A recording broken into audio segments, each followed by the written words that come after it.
Hello and welcome. You're watching Business Today TV. I'm Sakshi Batra and with me somebody very, very special, Mr. Suresh Narayanan joins in. He's the CMD of Nestle India. Welcome to Business Today TV, sir, and thank you so much. And you've won an award today. Many congratulations to you. Thank you, Sakshi. Thank you very much. I think whatever I'm winning is because of my team, and whatever credit goes to them.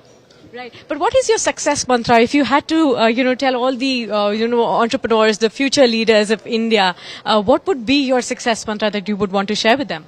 Well, work hard, focus, keep humble, and always be grounded. That's wonderful, sir. Also in the FMCG space, sir, what is key right now? We are looking at so much turmoil, macroeconomic uncertainty, there's slowdown concerns, recession fears on the one side, continuous inflationary pressures on the other side as well, commodity pressures which you have no control over. Looking at all of these scenarios in the FMCG space, what is the outlook going forward? Amidst all the pressure, I think there is a positive, which is the fact that consumption still is happening in the economy.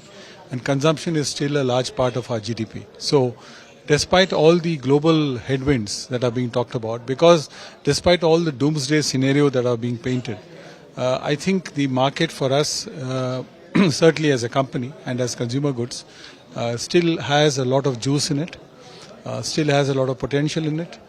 There is a lot of aspiration, and those of us who want to satisfy the consumer now have to make availability and value propositions much stronger than what they are. So I think there is still a lot of positivity despite the anxieties of operations that we have today.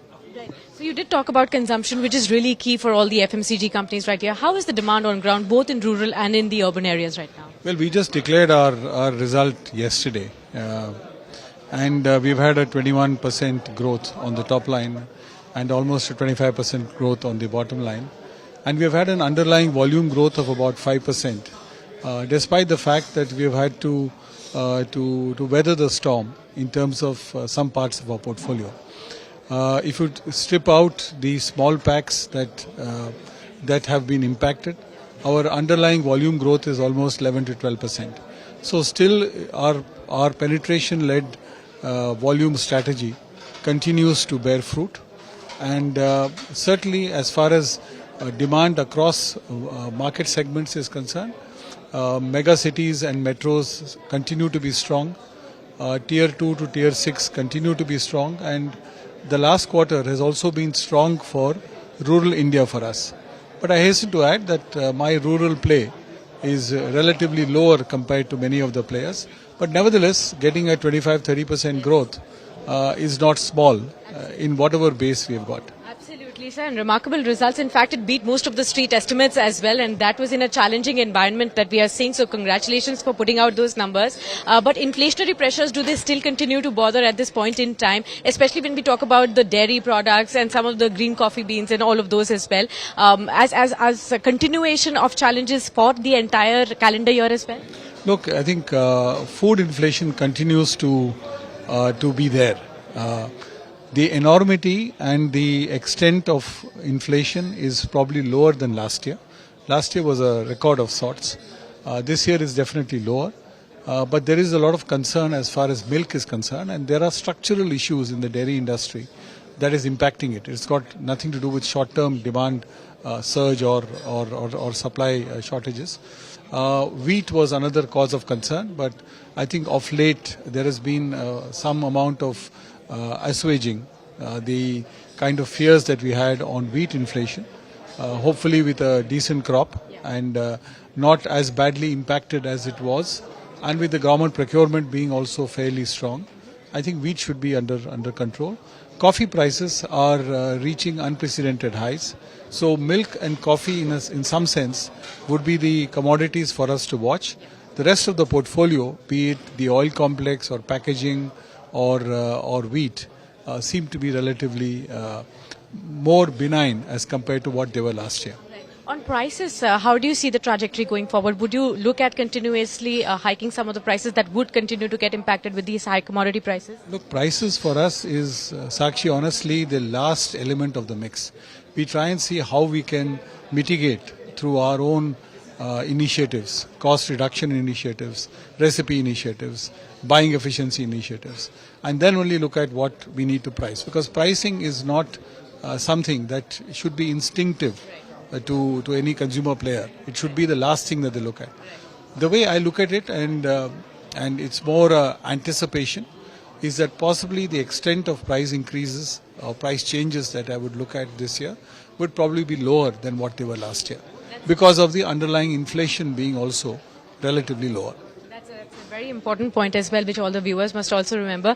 But I also had to ask you one thing for our social media audiences as well. If you could, tell me if you watch any of your own Maggi old ads or any of the taglines that you would remember that you would want to share. Well, the 1983 ad of Maggi, which was "Mummy, mujhe bhook lagi hai," and the mummy saying "2 minute," is probably the most iconic piece of communication that has continued, and the jingle of the brand has continued, and therefore the nostalgia of the brand, which I presume you also have, continues. So I think strong brands are made of strong memories, happy moments, and relevance and resonance all through their history.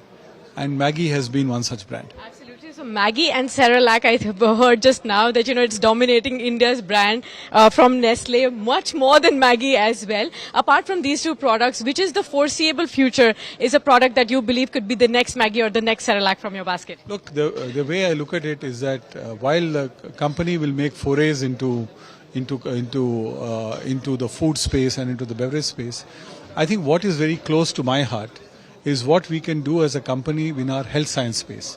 And I'm very delighted that recently we launched a product called Thicken Up Clear, which is for people with dysphagia, those who can't swallow, especially the elderly and also those with cancer conditions.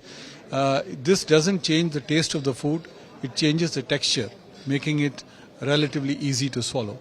I think these kind of products are the products that are close to my heart, because they make a difference to society and to the quality of life of people beyond just enjoyment and nutrition. And I do hope, and these will be small now, but as India continues to become more prosperous, as India continues to have life expectancy that is longer, we will have older people. And I presume that some of them might need these kind of products as well. That's wonderful. Well, many thanks, sir, for speaking to us on Business Today TV. Many congratulations yet again on winning the award, and it's been an absolute pleasure to speak with you, sir. Thank you so much. Thank you so much. Thank you.